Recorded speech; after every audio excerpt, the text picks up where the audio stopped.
Ah, yes. The stylish tunes of Conway Twitty. I see the sparkling little time. Oh wait, isn't this an episode of Squared Circle Breakdown? What a way to fucking transition in. Aw, man. Is that your big thing that you did? Hold up, here he goes. To tell you now, not to fall for any of my lies. Is this how we're going to congratulate Double J on getting into the WWE Hall of Fame? J-E-double-F, J-A-double-R-E-double-P. I'm just not sure what this intro is about. It's the... Come on. The stylish tunes of Conway Twitty. Who does not enjoy the stylish tunes of Conway Twitty? By the way, Squared Circle Breakdown, everybody. We've been gone for about 2 weeks. I figured, why not come back on a high note with one of the greatest country singers of all time? Garth Brooks? Fuck him! Come on, Garth Brooks, a normal person could have that name. Hell, even Johnny Cash could be a name that anybody could have. Conway Twitty. That is a name that lives in infamy for the dawn of time. Anyways, we've been gone for 2 weeks. I hope you all didn't miss us. You probably didn't, but we're all back. Hooray! Wonderful! Yeah! Oh. Anyways, I'm enjoying a good... Do we have to do that every time? Yes, because it annoys you. It's not annoying, it's just stupid. Which, in turn, annoys you. Anyway, I'm not annoyed by it. The man has a point. Stupid. It's just stupid. No. Okay, so I'm sitting here. Well, none of you could see. I'm enjoying a genuine... I was just about to say glass. Genuine can of Faygo, Red Pop. It's some of the best stuff ever. You can only find the stuff in the hood, though. Red Pop, strawberry soda. So what have we been doing these past 2 weeks? We've seen, the progression of Raw and SmackDown go on as we are heading into WrestleMania season, ladies and gentlemen. Before we get to the meat of this, which is the pay-per-view that we're about to review, we're about to get into New Orleans territory here, which I'm going to be in New Orleans. Unfortunately, the runner of the website, unpopularunion.com, please go visit, will not be with us, unfortunately. Mm-mm. It is an unfortunate circumstance that we all must bow to our heads and cry tears of shame. But all of us will be there, and it will be the first time that all of us will shoot an actual video version of Squared Circle Breakdown. So instead of listening for 2 hours of voices droning on and on and on, you'll actually get to see us drone on and on and on. But that's not all, ladies and gentlemen. Because right after WrestleMania, we will review the show in our beautiful ensemble. Ain't that right, Kristen? Yes, Kristen. What? I wasn't paying attention. You're wearing a beautiful ensemble to WrestleMania. You guys know the bet is just to wear Nikki Bella gear, and that I'm going above and beyond. And so now every time you guys try and make it more than what it is, it makes me want to do less. See, that's why you're no fun. You are sucking the life out of this, what could be a monumental moment in not just your life, but your career, here on this podcast. Come on, Kristen. Come on. Don't be a party pooper. Yeah, exactly. I'll think about it. God damn. So, yes, everybody's going to be coming to New Orleans, the home of Guapo. That's right. It's going to be fun. I've been there before. In New Orleans. Don't even. Huh? Excuse me? You don't live in New Orleans. Not anymore, but I did. Jenny, my friend Jenny would say you didn't live in New Orleans. You didn't live in real New Orleans. I lived off of Esplanade. Yes, I lived in real New Orleans. I'm just telling you what Jenny would say. Okay, wait. Personal information spreading. I do not want to let this spill into the podcast, ladies and gentlemen. Where are we? Okay, so basically the gist is I'll be in New Orleans for the second time. I loved New Orleans the first time I went. It was a very cool place to be at. It was probably the best Mania I went to. It was just New Orleans because we got to see the coronation. Thank you. The quote-unquote coronation of Daniel Bryan. But this year, we are going to see, for the fourth year in a row, the coronation of the big dog, Roman Reigns, as he defeats Brock Lesnar for the Universal Championship. God, I hope not. Oh, come on. Are you not excited for this? This is going to be great. Are we I'm confirmed praying- that I that's am- happening? I am praying to the wrestling gods that does not happen. Well, if there is... I'm just letting you know, I'm agnostic, so I do not hold my breath.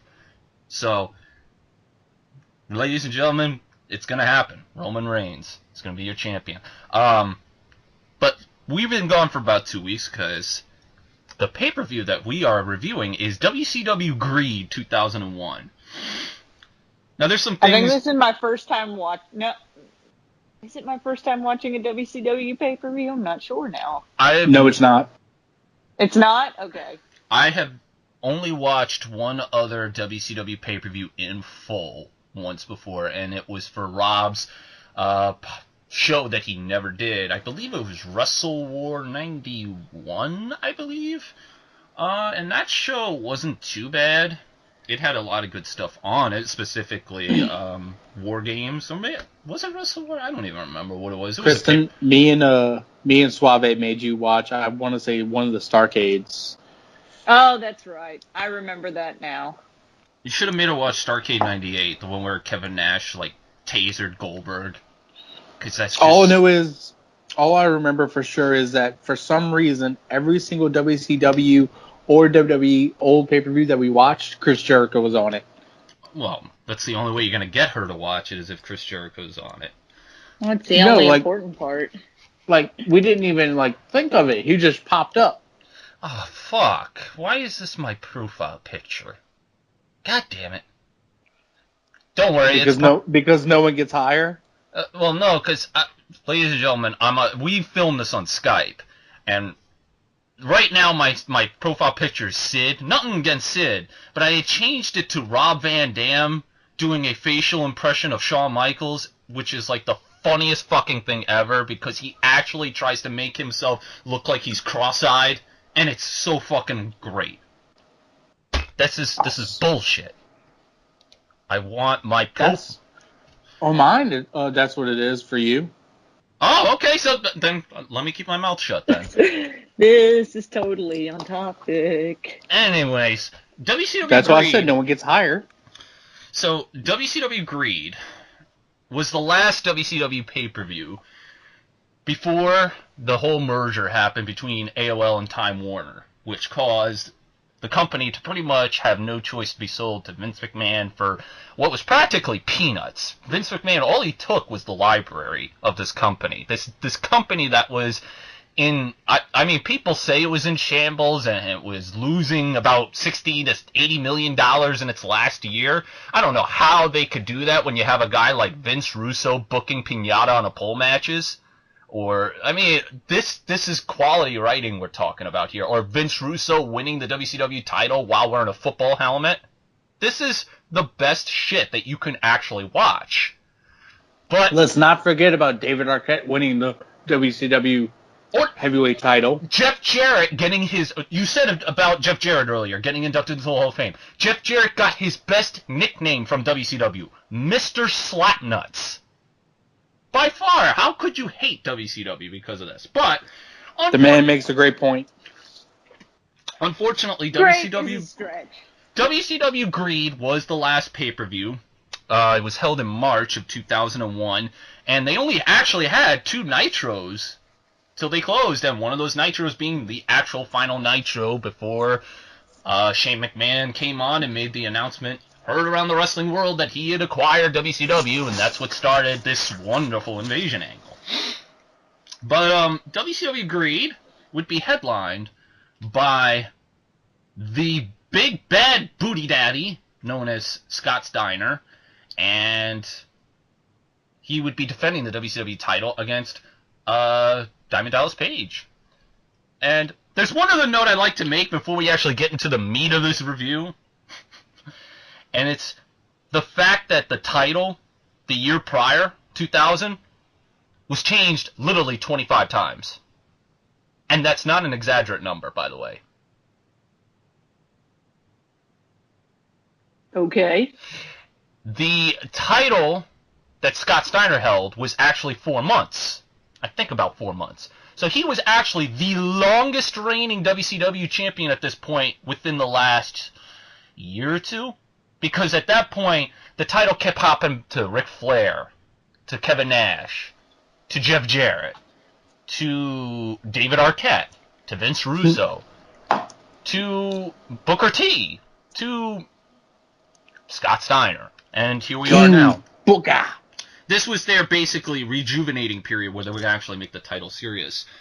But in order to get serious, the opening match, Kwee-Wee, ladies and gentlemen, Kwee-Wee. This is a real name. Everybody remembers Kwee-Wee. Kwee-Wee versus Jason Jett. I had never heard of Jason Jett until this pay-per-view. And to be quite frank, he never really did anything after this because WCW folded, and I guess WWE was just like, fuck that. Didn't pick us up. That was another thing I felt super sad about. It was like, oh my god, he's been on this winning streak for 4 weeks. Yeah, and he didn't even get a chance to go on a losing streak because after this pay-per-view, nobody heard from him again. So, I can't really judge this match because it's an opener, but there were a couple of things. Face-wise, I thought Jason Jett, maybe you can correct me if I'm wrong, he looked like the long-lost brother of Big Cass. Am I alone on this? I guess I am. Nah, you're right on it. I thought he looked like the combination of every early 2000s wrestler in one person. Now, like he had the diesel hair. You know what? Before you continue on, I'm going to have to give you a big 2 thumbs up and big props because you referred to him by his real name, Diesel, not Kevin Nash. So, yes. Props to you. Diesel, everybody. But that's a bigger compliment than Kwee-Wee. Kwee-Wee had an interesting name. As I said before we started this podcast, Kwee-Wee looked like before the match was going on, he looked like Scotty 2 Hotty and Darren Young having a love child together and creating this man known as Kwee-Wee. What was it? I have in my notes that Jason Jett, I think, started his win streak like a week or two before, as the commentators made note, capture the magic of the audience. That is fucking awesome.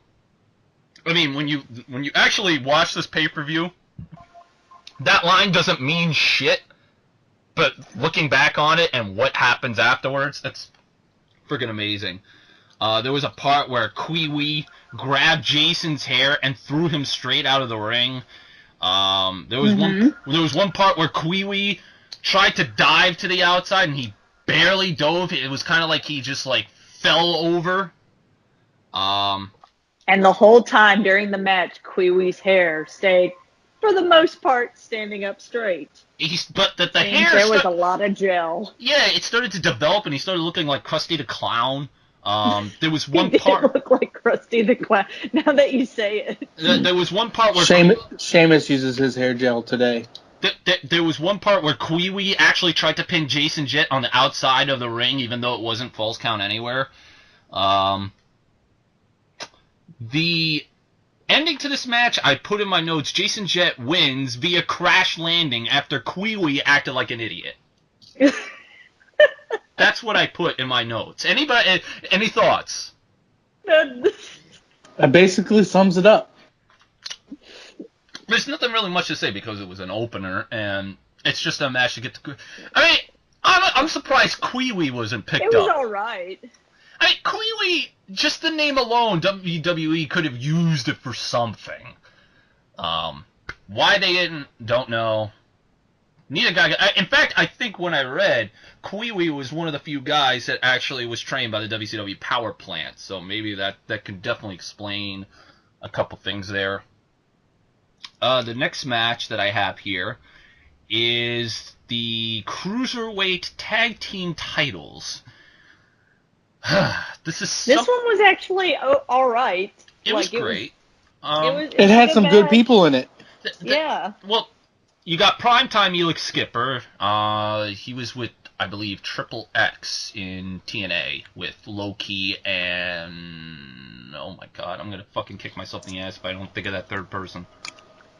Oh, Daniels? Was it Christopher Daniels? I don't think it was Christopher Daniels. Yeah, I think... Oh, that's my phone. And when I because we're professionals. And see, when I go to Google to verify my sources and type XXX TNA, I get porn links. So that should tell you something. Let me try Total Nonstop Action, because I am not going to continue this until I know for sure what the fuck I'm talking about. That's right, ladies and gentlemen. I try Impact Wrestling. Yeah, Chris Daniels. Yes, it was Chris Daniels. Thank you. All right, so Primetime Elix Skipper teams with Kid Romeo against Billy Kidman and Rey Mysterio. At this time, Rey Mysterio was actually unmasked. Rey Mysterio had gotten unmasked by... Who was it, Kristen?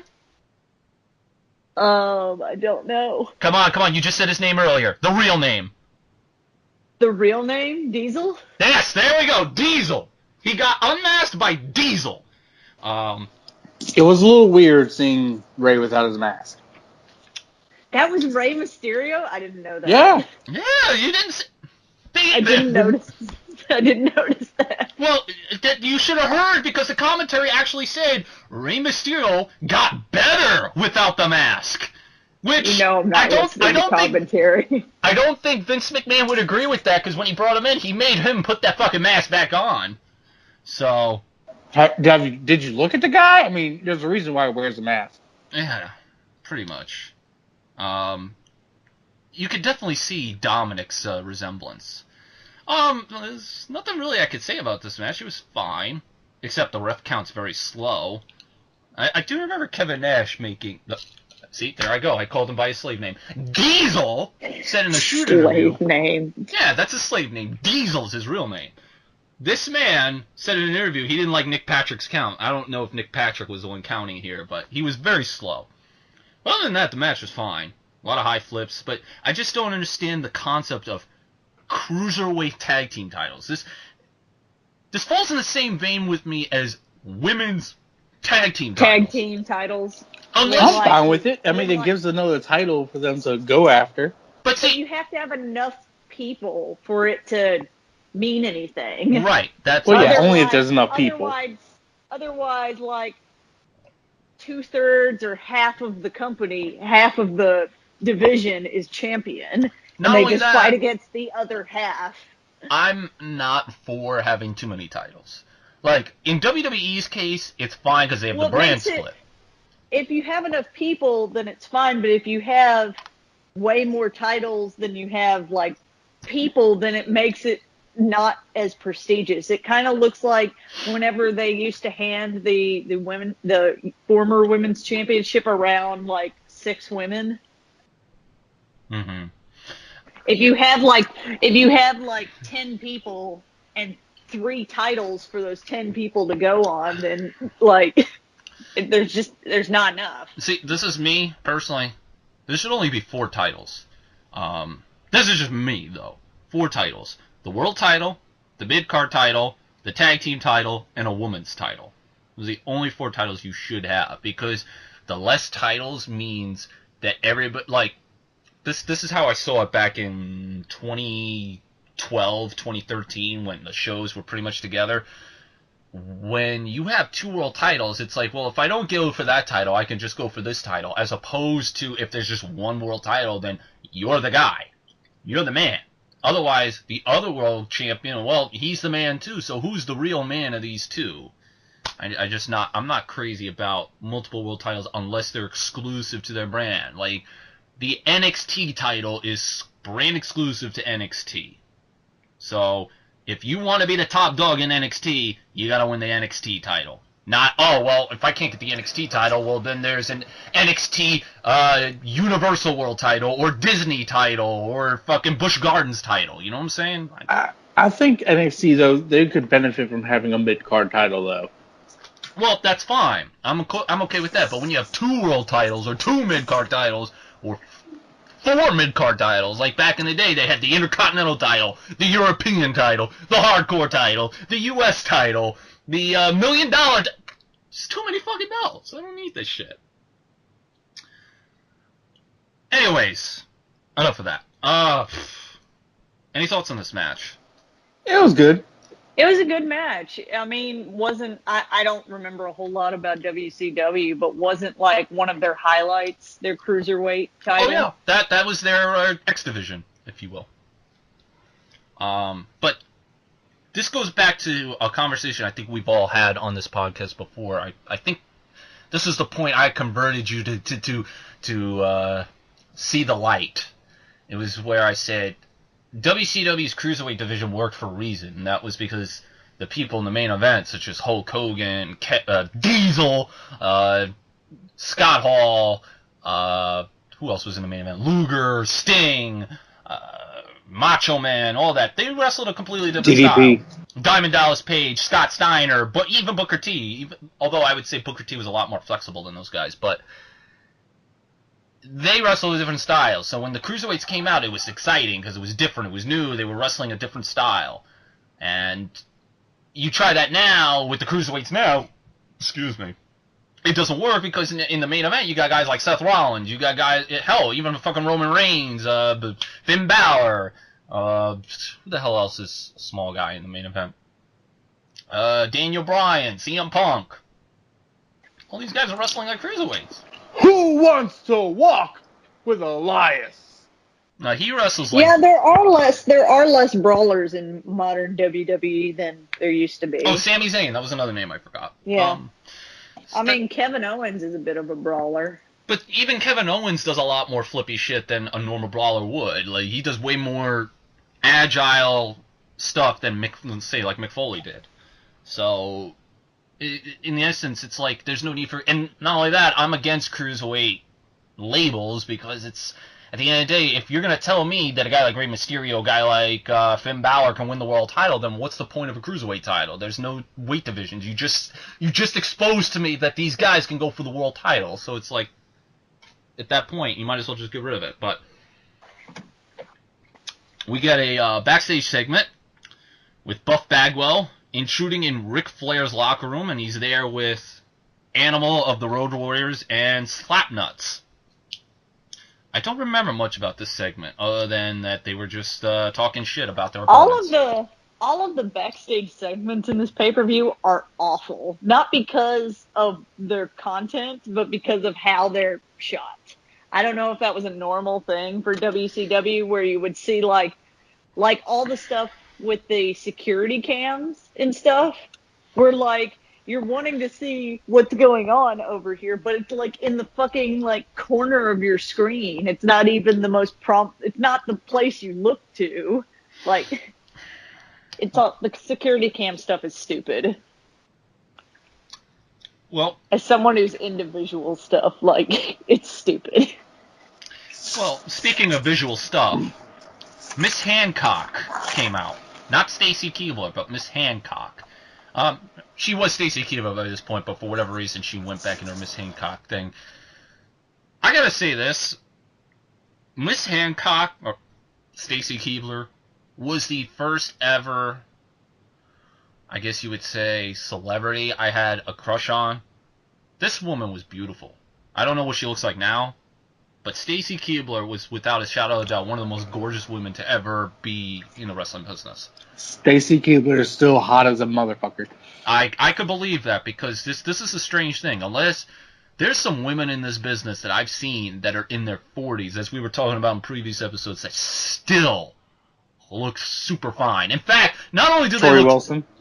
But not only does she look super fine, she doesn't even look like she's 43.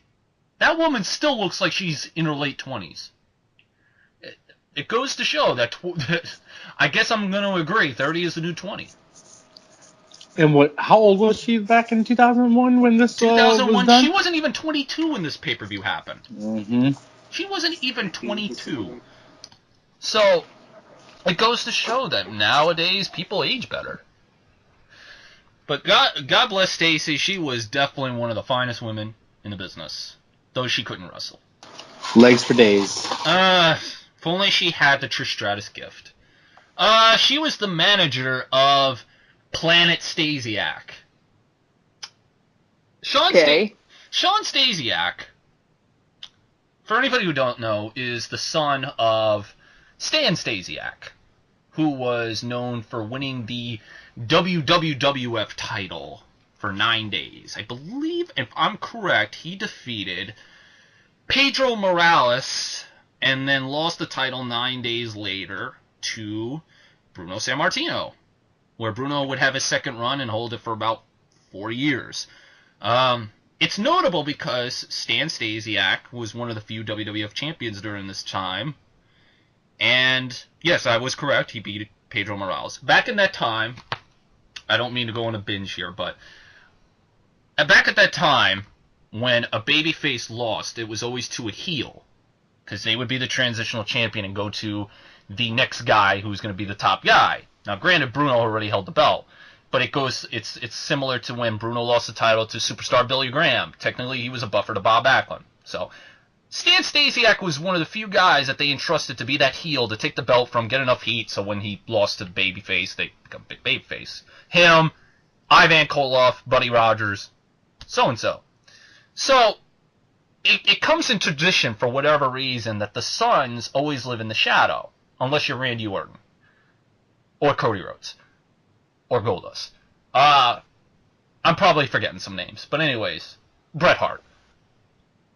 The Rock. The Rock, yeah. You know what? I take that point back. There's a lot of sons that really make a name for himself. But Sean Stasiak, this guy's got a fucking look, especially during that time where look was about everything. He's got a body. And he faced Bam Bam Bigelow, who looked a lot fatter than he did back in the early 90s. Bigelow was a big guy who can move. He was virtually Samoa Joe before Samoa Joe was Samoa Joe. This guy was a big guy who can run around, move. For some reason, he just got real fat. He just ate a lot more than he should have. And then you got a guy like Sean Stasiak, who you think could be a big star. You got the look, but I guess because it shows looks only account for so much, because if you got no substance. He looked very generic to me. Mm-hmm. He didn't look... I don't know that unless you put Stacy Keibler next to him, that I could have, told the difference between him and a lot of the other guys on the pay-per-view. He looked like a toned-down Rob Terry. Oh, yeah. A very toned-down Rob Terry. But he also wrestled in WWE as Meat. His name was Meat.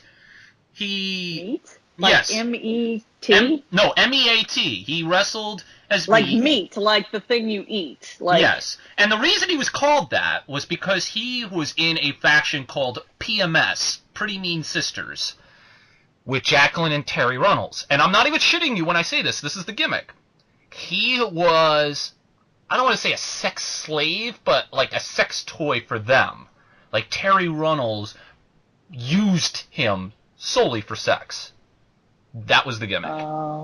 Okay. This is the Attitude Era, ladies and gentlemen. The Attitude Well, at least it was equal opportunity. Yeah, pretty much. But then he would go on to be Planet Stasiak, where apparently he lived on a planet named Stasiak. And that was the extent of his career. But here they actually tried to do something with him. Before Bam Bam came out, Stasiak mocked Bam Bam's look, and the fans... As I said, Bam Bam looked really fucking heavy. He was wearing a shirt over his wrestling attire, which I don't know if it's just me, but when a wrestler has to wear a shirt over their wrestling attire, they're hiding something. They are definitely hiding something. Kevin Owens? Kevin Owens, I was about to say Kevin Owens wrestles in a shirt. But Shirt and shorts. He is overweight. He is pretty big. But he's not overweight. Kevin Owens, I mean, he's overweight, but he's not like... He's overweight in WWE standards. I mean, he's not like... Kevin Owens... What was that noise? I don't know. He sounded like a dying giraffe there. Yes. Is that your... Okay, you were doing a Cartman. Gotcha. Excuse guys, I'm giving it. You can't just do that voice. You have to say, like, screw you guys, I'm going home. Yeah, excuse guys. You gotta come up with other Cartman quotes. Yeah, Ma'am. I want to Pokemon too. I like Pokemon. But ma'am, cows is a stupid Jew. Yeah, you damn hippies. Okay, why did we get into Cartman? Anyways, I don't know. Actually, Cartman was involved in the Attitude Era, if you think about it. Golga from the Oddities used to carry a Cartman doll. Just thought I'd mention that. What did I say here? Yeah, he wore a shirt over his wrestling attire. Bam Bam's the good guy here, ladies and gentlemen. The ref is distracted, and Bam Bam hits a low blow. Now, that happens today. Now, the way this match wins, or happens, is that Stasiak does a low blow, or I forgot what the fucking thing is, but he does something at the very tail end of this match. Stacy's distracting, and you know how, like, when a ref is distracted, the ref's looking at her, and she throws, spray or something, like some hairspray or You're something right. like Okay, that, and thank you for sprays that. it in the face. You saved my credibility there for like 2 seconds. Cold. Alright, so anyways, he gets the spray, sprays him in the eyes, right? And he pins him. Now, usually when a ref is done being distracted, Stacy or whoever's the manager will hop down, the ref will turn around, be like, oh shit, and then go do the count. Here it was just like, he just turned around and went right for the count, like as if he knew that somebody was being pinned. Wait, are you trying to say the ref was in on it? You know what? It also is weird that he didn't try and get Stacy out of the ring. It looked like he had a triangle on his shirt, so he's definitely a part of the Illuminati, for sure. Illuminati confirmed. Is that what it is? Yeah, Illuminati confirmed. So Sean Stasiak wins this match via distraction. Sean and Miss Hancock make out for a bit. And that was that. I'm just going to say, lucky Sean, you're not the only one to get with Stacy in the wrestling business. You had Test get with Stacy, and I think Randy Orton had a piece of it. So, good for them. That's okay. She dated George Clooney, so she wins. Well, she dated him and then married some guy. I assume he's got a good job and all that. Any thoughts on this match? I was lukewarm on this match. Bam Bam was just really fat. That's my only problem with it. He just got way too... fat in a sense he wasn't mobile as he once was. He fell into the Yokozuna trap. Ernest Miller was in the back with a woman. And that's all I have on my notes here, so it obviously was interesting. Again, because you couldn't fucking see shit because of the goddamn security footage thing they were doing. Kid Romeo and Elix celebrate with their titles. The titles they would have for 2 weeks. By the way, Kid Romeo looked like he was doing a Randy Orton cosplay and gave up. Yeah, and this is my one problem with wrestling. Maybe it's not even wrestling. Maybe it's the wrestlers themselves. I've noticed with Latino wrestlers, they always over-accentuate them being Latino. It's not enough you're just a Latino wrestler. You gotta have the music. You've gotta have the accent. You gotta have... It's not just a Latino guy who just happens to wrestle. You gotta be over-accentuating the Latino ethnicity that you have with they have mariachi music as their intro. And okay, Eddie Guerrero... You have a really thick accent. Eddie Guerrero sure had it, but that wasn't Latino Heat. Latino Heat, but that wasn't the major thing of his gimmick. His major thing was he lied, he cheated, he stole. He was funny. Like, that was part of his gimmick, not his whole gimmick. Unlike, let's say, the Mexicools, where they came out on lawnmowers. For real, Mexicans on lawnmowers. That ain't racist. Guapo, doing? Only mildly. Mild racism. Anyways. Yeah, only he can detect if that's racism because that's towards him. Oh my god. Professionals. That's right. It's all monoxide. That's right. This show is I turn the ringer off my phone. Listen, this is not meant to be mine off. This is not meant to be a quote-unquote this is meant to be a fun show where we're all here to have a good time and fucking enjoy. Fun shows can be professional. Dude, no. That's the thing. We want to stand out, motherfuckers. We're here to have fun. We're here to make fun of the best wrestling there ever was. Which brings us to his next match. Team Canada versus Hugh Morris and Conan. Team Canada, Lance Storm and Mike Awesome represent them. If this man could be serious for a moment, want some respect for the Canadian national anthem. I don't know why this is a quote, but somebody somewhere said, I guess during the Canadian national anthem, said, this must be some Puff Daddy remix. Oh, it wasn't that's because it wasn't the Canadian national anthem. That's somebody's right. Entrance music. Somebody, I guess Lance Storm said, that was funny. I don't know why. It's been 2 weeks since I've seen the show. Well, I just finished it about 20 minutes before the podcast started. That's why I remember everything. Okay. It's most recent in my head. There's one part where Conan smacked Lance, and he backs up and knocks Hugh and himself down. Before you go into the match, can I just say that it's really weird that... So, I'm not going to remember everybody's name, even though I just watched the damn pay-per-view. Not Conan, the other, his tag team partner. Hugh Morris. Bill DeMott. Hugh Morris runs in his music instead of the Canadian national anthem, runs in and attacks them, and without anybody in the ring, the ref starts the match. That's right. Ding, rings the bell, and then his partner comes out. His music plays for maybe 20 seconds, and he just comes out, and I guess is then part of the match, even though technically the match has started by this point. And nobody was in the ring when the bell rang. I'm sorry, that bothered me a lot. It's just it's like they weren't even it's like the people at ringside weren't even trying. They're like, all right, fuck it. Ring the bell. Well, yeah. Well, as you know.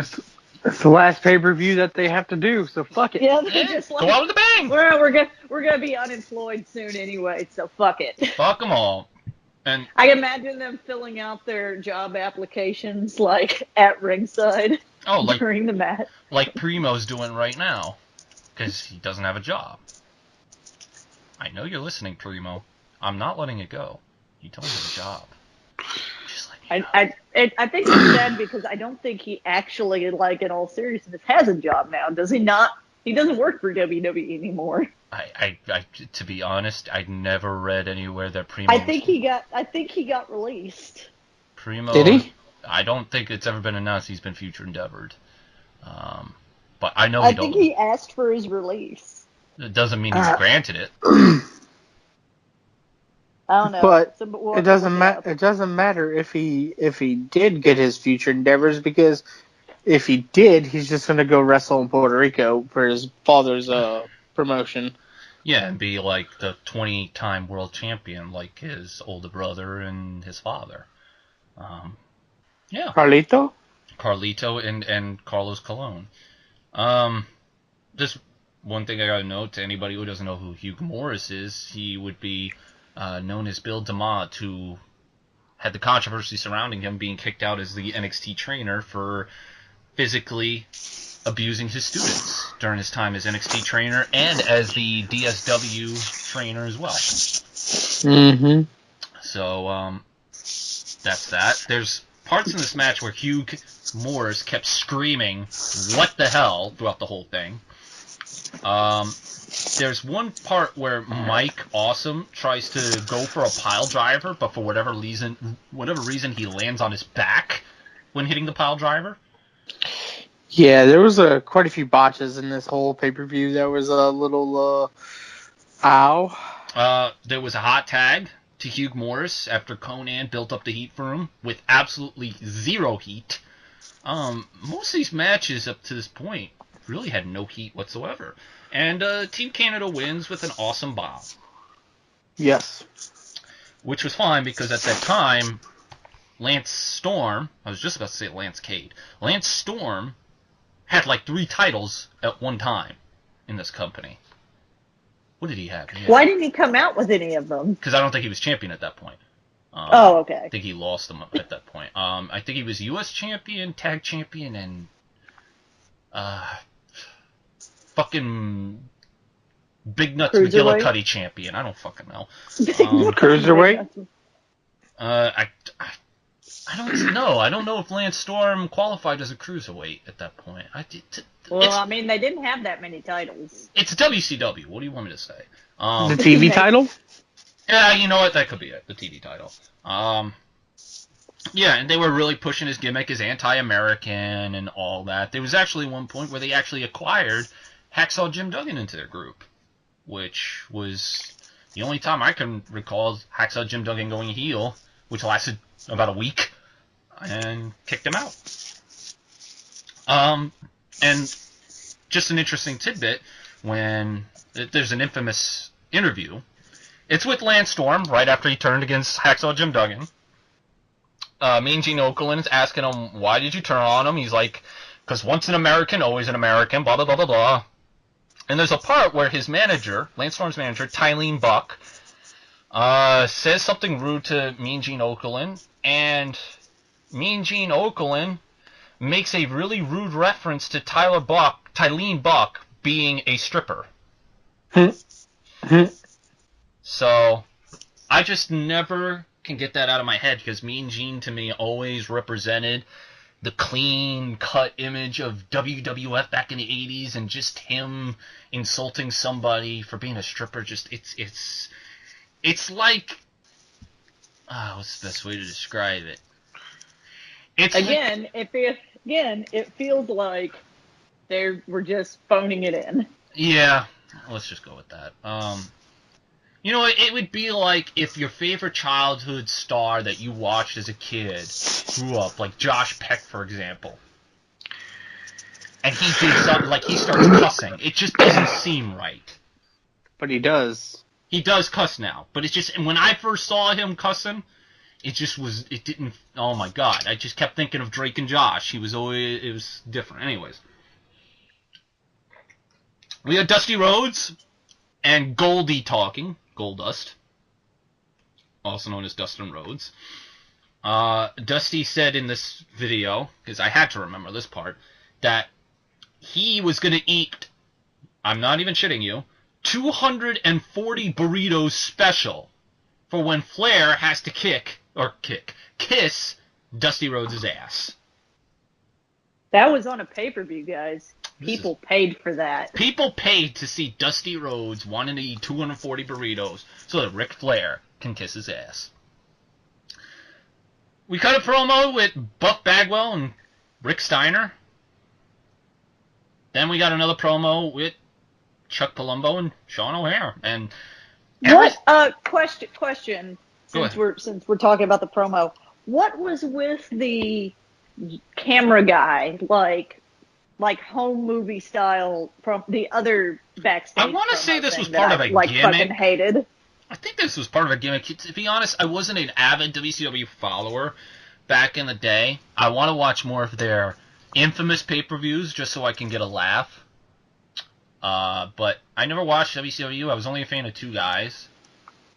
One being Diamond Dallas Page, and one being a guy that I used to know his name, but WWE made me forget his name, so I have to erase him from my mind forever. So, Okay. the thing is, I never really watched WCW. I know of the NWO stuff. I know of Vince Russo's writing, his marvelous writing. Well, because from not having any knowledge of the background of what's going on before this pay-per-view, it looks kind of like, Jeff Jarrett and whoever all these other guys are, Buff with Ric Bagwell. Flair and all that, are all like on in some sort of like faction sort of thing. Yeah. At this point, I don't know, because this was at the tail end, so this was obviously the aftermath of NWO. So it wouldn't be that. Anyways, my point is that. Go ahead. No. No. Finish what you were going to say, because it was probably involving that. No, it was not. So Okay. Move on to the next thing. Sugar Shane Helms facing Chavito Guerrero for the Cruiserweight title. This was also a good match. Well, you enjoyed it more than the fans, because I have in my notes that there was a faint, boring chant. I don't know why I liked it, but I like Chavo Guerrero, so. Chavo put his boot on the rope. There was one point where Chavo tried to put his boot on the rope right in front of the ref when pinning Shane Helms. Mm-hmm. It was a decent match with virtually no heat. Again, faint, boring chants, but we get Sugar Shane Helms. Yeah. Yes. I was seeing what his opinion was. I think he's fucking out and tired. I'm awake. I'm sorry. Yeah, your body's awake, but your spirit's not. Well, WCW agreed. That's it. You know what I was disappointed at this pay-per-view, and I might be going a little off topic, but who the hell cares? This is I was very disappointed. The fact that there was no hurricane coming? Yes, that. And the fact that there were no super crazy Scott Steiner promos, except for at one point where him and his girl apparently walk out of the shower, and we just don't address that. He just does a promo straight out of the shower. Yeah. Which we are led to believe he is naked during it, and we just never address it. Nobody could ever forget the great words that were said by Scott Steiner, and I'm not even shitting you. I'm gonna be saying, Veni, Vidi, Vici. The greatest words ever said by Scott Steiner. I don't remember that at all. That was a WCW. I remember him walking out of the shower, and I would like to assume that it was not staged, that this was exactly when they decided to catch him to do the promo. And they were just like, all right, Scott Steiner's dick is in front of me, and this is just happening. Wait, did they really put the camera and pan in on his dick? Is that what you're trying to say? No. They didn't pan that way. I don't think pay-per-view cable companies would be too thrilled with that. Not at least. I'm just saying, he walked straight out of the shower. So within kayfabe, he is naked in the promo. Well, with that, Shane Helms and nobody addresses it. Shane Helms won the title, the Cruiserweight title, to barely any heat with the Vertebreaker. We get a Jeff Jarrett and Ric Flair backstage segment. We get a Booker T promo.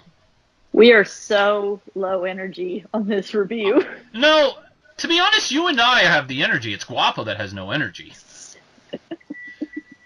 I don't know what you're talking about. Keep going. That's, ladies and gentlemen, that's what happens when you decide to do a podcast right as you come home from work.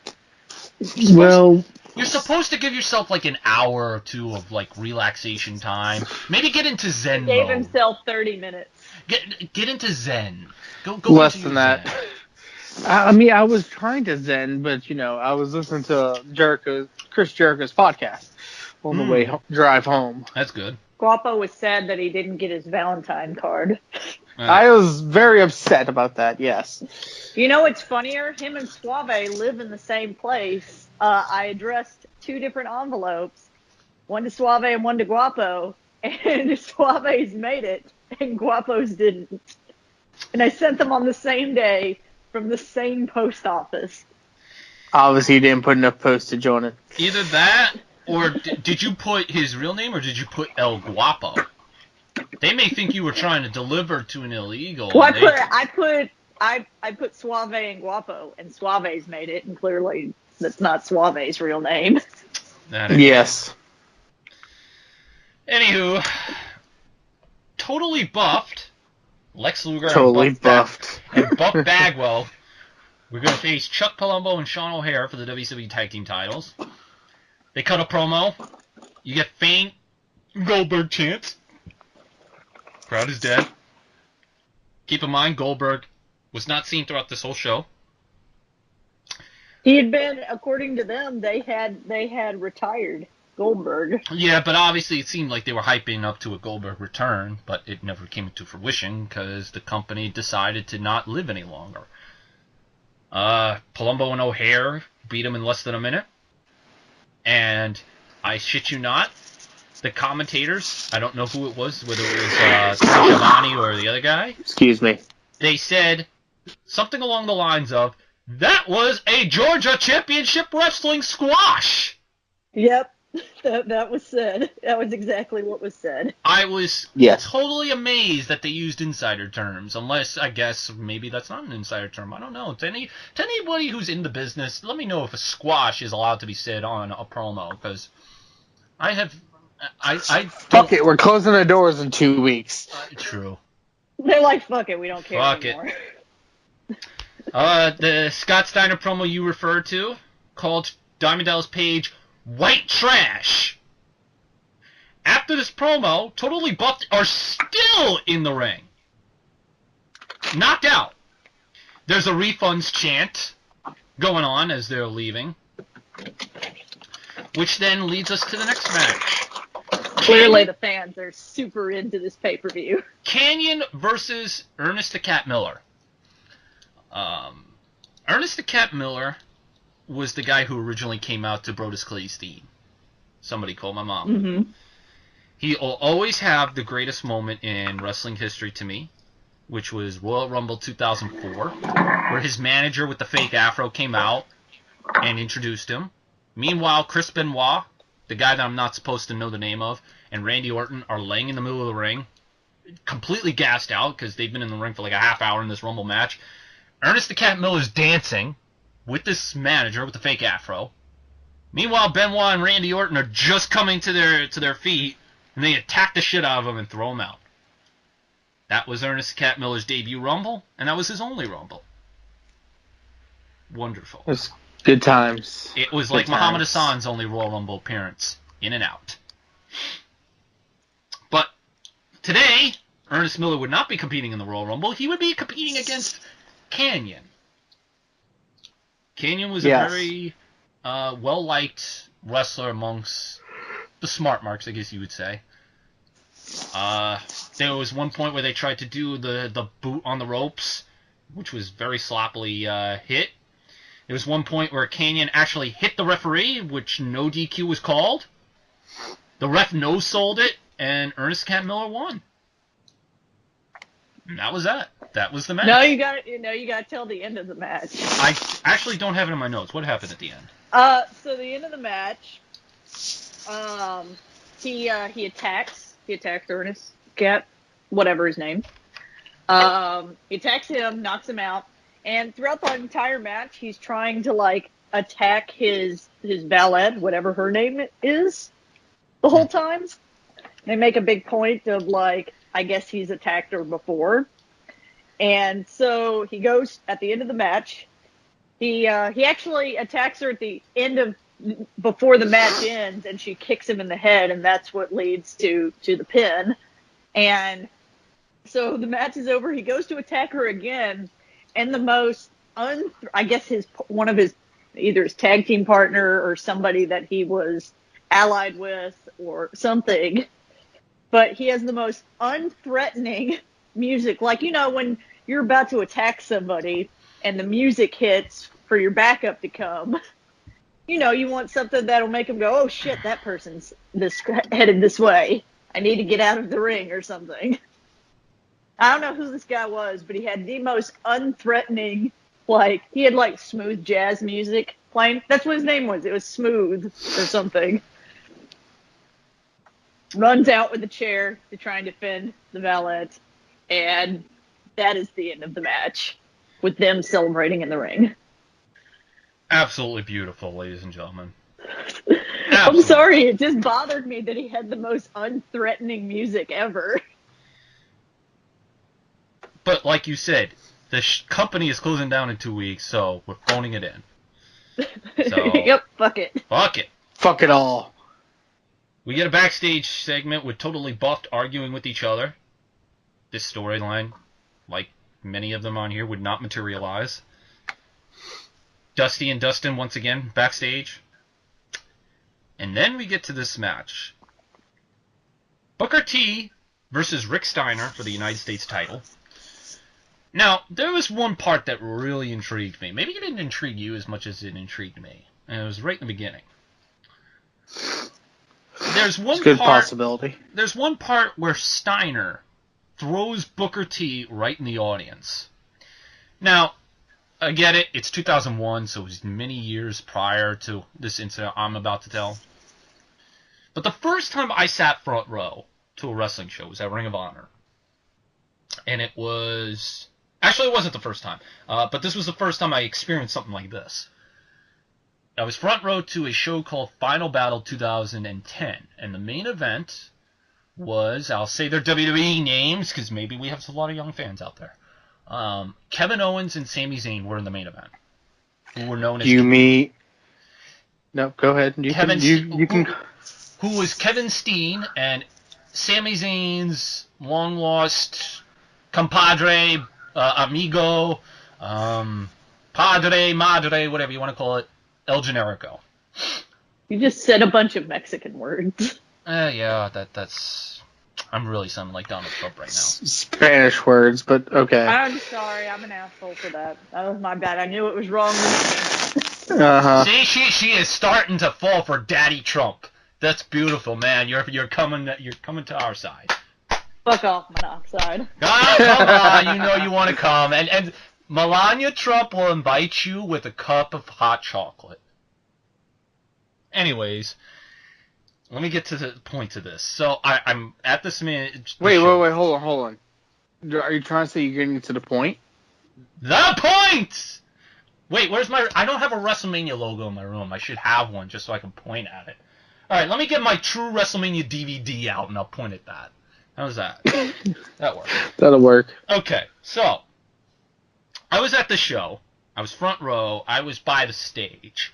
And there's a part where they start attacking each other. Now, the security guard that was by that side was telling us politely, yo, you got to get out of the way because they're coming over here right now. And sure enough, they came over, and because of his warning, we were safe. There was one part where Kevin Steen literally tried to hit me, though I backed away and hit my head into the stomach of this fat guy behind me. Which he didn't mind. He knew why I did it. And then there was a part where they set a table up between the ring and the barricade where I was. And same thing. Referee just told me, come on, you got to move so that you don't get hurt, blah, blah, blah. And I would experience this throughout the many times I went to Ring of Honor shows between that time and 2013, 2014, because I stopped going to Ring of Honor shows around that time.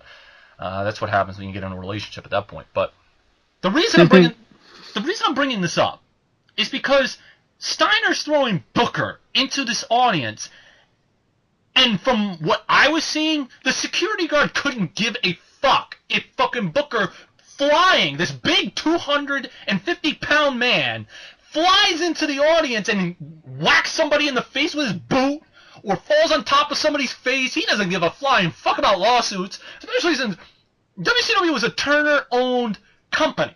Ted Turner hates lawsuits. He blackballs anybody that sues him.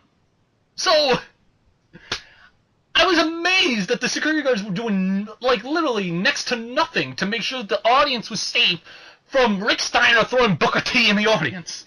Call me crazy, but I know. Phoning it in. Phoning it in. Yeah. Even the security guards were phoning it in. Fuck it, this is closing soon. It's closing soon, so you could sue as much as you want. You won't have a company to sue in like 2 weeks. Well, to be fair, they could still sue Turner because most of those wrestlers, after WCW folded, were still getting paid by Turner. Because most of those people weren't getting paid by WCW, they were getting paid by Ted Turner, so even after a year after that company closed down, they were still getting paid.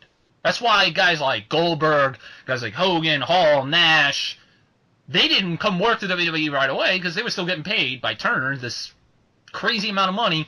So why bump your body 300 days a year when you can make more money sitting at home?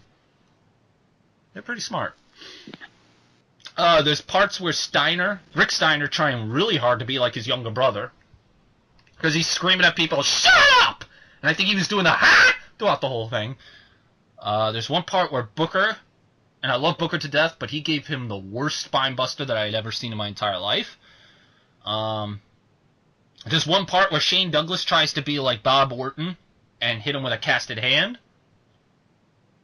He hits Rick with the casted hand, and Booker T hits the bookend for the win and becomes your new United States champion. Yippee. Oh my God, we're only on the United States champion. This was absolutely fantastic, ladies and gentlemen. So, which part? The whole thing. In the opposite world. The whole thing. This was so fucking awesome to see that fans' well-being were not given a flying fuck. Buff Bagwell was attacked, and there's a part where Luger and Animal are arguing with each other. The acting is absolutely abhorrent. It's almost like the acting in wrestling wasn't good?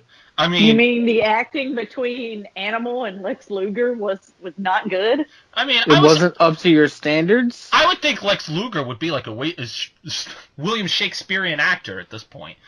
But unfortunately, he has not captured the essence of really drawing me in. You know what I'm saying? But because it was terrible... Maybe you're just not a Shakespeare guy. Yeah, maybe he's more of a... No, that's Shakespeare's. Maybe you're a modernist, not a contemporaneous. Not a Maybe he's maybe he reads more of Homer than he does William Shakespeare.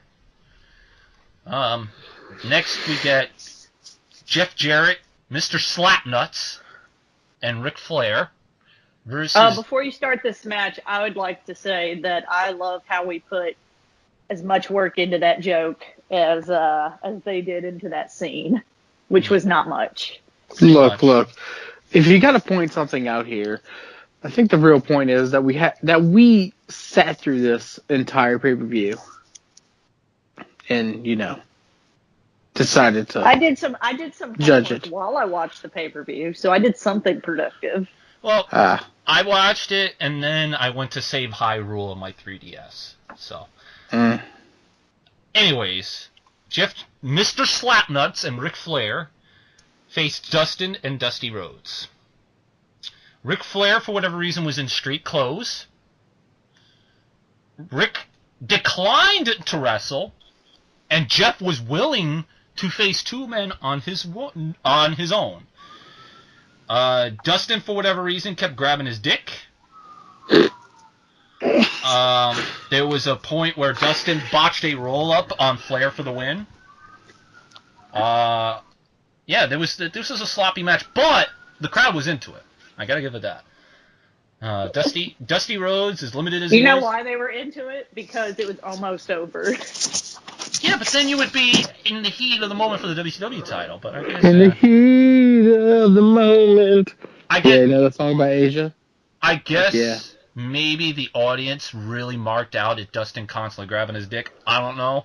I don't usually mark out over stuff like that, but hey. I mean, if it makes... It's not every day you see Goldust grabbing his dick. I mean, Joey Ryan has a dick gimmick. Why not?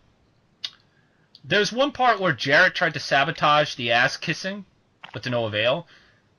But for You know whatever... what? There's not enough dick gimmicks in wrestling nowadays. I don't know how good that is. There should be more. PG-13 Perfect. There was one... is why that is. The problem is that I have with this is that wasn't the whole point Ric Flair was supposed to get his ass was supposed to kiss Dusty's ass, but instead Jarrett had to get stink-faced? Something like that. I don't know what the point of this match was. It was Other than fuck it. it was fucky, yeah. Okay. So this match is my favorite match of the night for many reasons, and I've got so many quotes here. Because Scott Steiner's in it. Yes, DDP versus Scott Steiner for the world title. I have how many quotes I don't have as many, but there's 3 quotes here that I have to say. Okay. Well, actually, no. Hold up. I'll get into it. So the first thing he screams is, "There's your DDP! There's your white trash!" Keeps on going. Then he screams, "Shut up, fat ass!" What, are you asleep? No, I'm not asleep. I thought he was having an asthma attack. Holy fuck. He was so excited about Scott Steiner. He's like, I was wondering, are you having an asthma attack over the greatness of the Big Bad Booty Daddy? He was so excited about Scott Steiner he couldn't take it. He just had an asthma attack. There's one part in this match where Scott Steiner pushes a kid on crutches. That was awesome. Is he supposed to be the face? No, he's the heel. Okay, Scott Steiner is the heel. Okay. Yeah, DDP's the How heel. could he be the face? I mean, How can he come be the on. face when he's calling somebody white trash? Scott Steiner gets into an argument with a fan that actually turns out to be Paul London and beats the shit out of him. It's a match that in its entirety came out of, I think, Scott Steiner's fever dream at some point. So, one point in the match, I guess somebody screamed at Scott Steiner to finish it, and he screams back, "Not yet, Meatball! I'm just warming up!" He screams, "Ha!" Meatball? He called him Meatball. I don't know why he called him Meatball, but he called him Meatball. Scott screams, "Ha!" throughout the match. For whatever reason, there was rope breaks in a false count anywhere match. There's a ref distraction for a false count anywhere match. Fuck it, we're closing the door soon. Exactly. Why do you need to have a ref distraction match in a false count anywhere match? Scott Steiner wins with the Steiner recliner after Rick came in and distracted the ref in a false count anywhere match. DDP bled like a fucking stuffed pig, and that's how you end WCW. You have Scott Steiner standing tall on DDP. After he pushed a kid with crutches. And used those crutches as a weapon. And beat up Paul London. And called somebody I'm just saying, if WWE takes anything from that match, they should have Kevin Owens do that at some point. No. It's not going to be the same. Like, Kevin Owens has his own thing, but he's no Scott Steiner. I'm just saying, he should push a kid with crutches. Yeah. Yes. But I don't know if they could do that now, simply with the whole anti-bullying and PC culture. Not also, a kid, but, like a young adult. Like, let's put this in perspective. We'll never see Brock Lesnar wrestle a man with one leg ever again. And push him down the stairs. Those were simpler times. Those are the good days. Or having Vince McMahon choking his own daughter in a match, like strangling her. Those were the greatest generation of wrestling, everybody. Yes. The wrestling where we had balls. Big balls. The grapefruits in professional wrestling. That was great. That was when we had Balls Mahoney still. The genetic jackhammer. I'll be your genetic jackhammer. Oh man, Vince was a great heel. I don't give a shit what anybody says. That was WCW Greed. That was the pay-per-view that WCW left its legacy on. It was not good, guys. There was like two good matches. Kwee-wee to Kid Romeo to Totally Buffed to the Big Bad Booty Daddy. Oh, and don't forget Slapnuts. I I also like the idea that we had totally buffed Smatch, and then we had a Scott Steiner promo where he walked out of the shower naked, we assume. And then we go back to a tag team called Totally Buff. That's great. Maybe they're trying to tell you something. I'm just saying, I feel like they were trying to definitely hone in on the fact that, like, Scott Steiner was naked in that promo. Hey, Oh, yeah, Capo. definitely.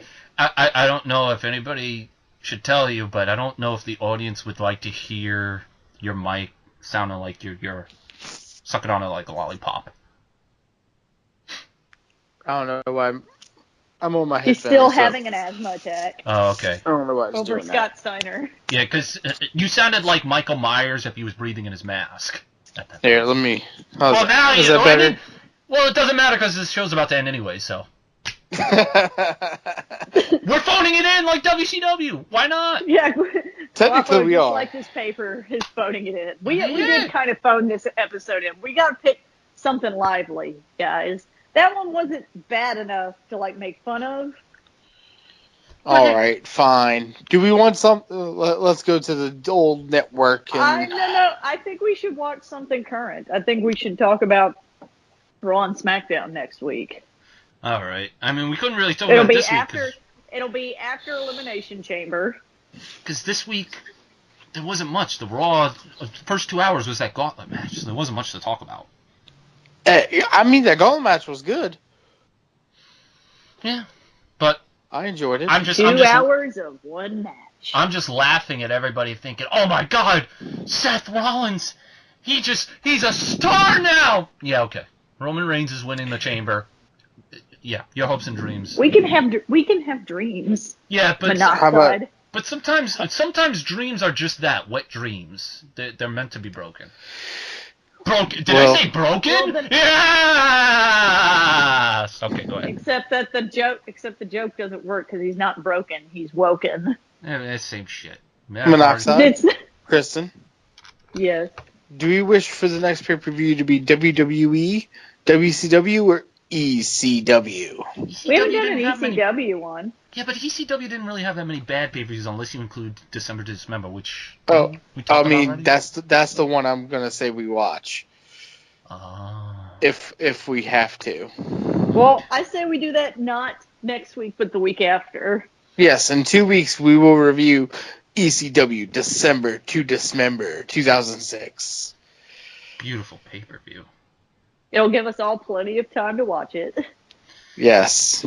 Anyways, ladies and gentlemen, Which means I'll watch it about 3 hours before the pay-per-view before our podcast starts. That works for me, because we need a fresh mind. I mean, we got one guy here just got out of work, one gal here who actually watched it before we do the podcast, and one asshole Polak who just doesn't give a fuck. Anyways, that was... Wait, is Polak... We phoned this one in, but, it was the theme of the pay-per-view. I said Polak. Isn't that politically incorrect? I don't know. Are you? No, you're talking about yourself, so it doesn't matter. Oh, but still, I'm self-loathing type of deal. Like somebody. No, wait, I'm white. That's right. So fuck me. Also, it only applies if you're a Jew. That's right. I'm not Jewish. I'm just Polish. I did have ancestors that were burned in Auschwitz. So. Well, that took a weird turn. I'm out. Anyways, ladies and gentlemen, we go from Conway Twitty to WCW Green to Auschwitz. That's how it goes here. Sayonara. Oh, Lord. Adios, amigos. I'm not even touching that joke. Goodbye. Where's my wall, Trump?